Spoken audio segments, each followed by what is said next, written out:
First time I met Senator Newberry was about 10 years ago. I was cutting my grass in the backyard. My wife came to me and she said there was a gentleman his name was Dan Newberry. I had recognized the name because I had heard it on advertisements on the radio because he had a business. And I told her, I'm happy to see you, but I'm covered with grass and grime and dirt.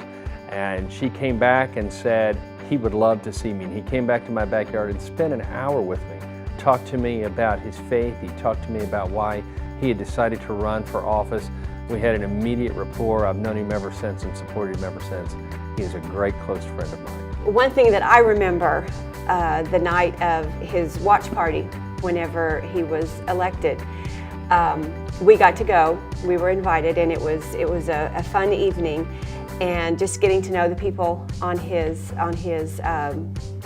party and those who were helping him and supporting him. And our two boys went along with us, and they were, at that time, they were teenagers, preteen, and were very excited to be a part of the evening and knew exactly, we've always been real good about, educating them and explaining to them what's going on and what the process is. And so they were very excited to be a part of the evening.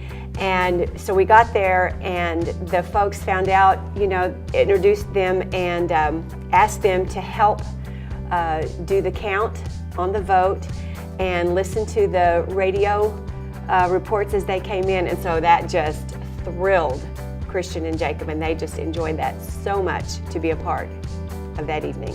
A lot of people don't know this, but Dan actually served in the ministry as well.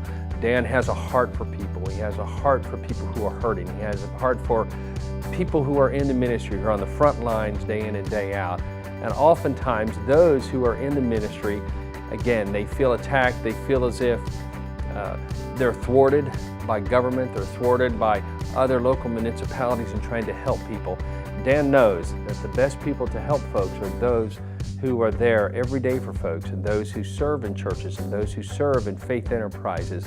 And he seeks to help those men and those women who are in leadership positions serve the community better, and he stands with us in doing that. And so we can do our jobs, indeed, we can do our calling better when we know Senator Newberry is standing with us as we seek to help folks in the community. One of the important things that Senator Newberry and I have been working on for the last few years is the senior nutrition program.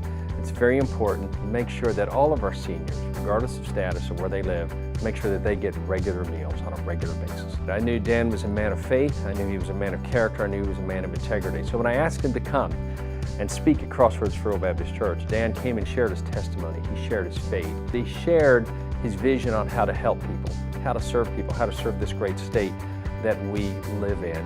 And after he shared his testimony, he simply asked people to pray for him. He didn't stand up and say, now if you do this, if you vote this for me, I'm going to promise you the moon. He just simply said, I covet your prayers. It was a tremendous presentation. Our church fell in love with him like everybody else did, because he's the real deal. He's genuine. He loves God. He loves people. He loves this state.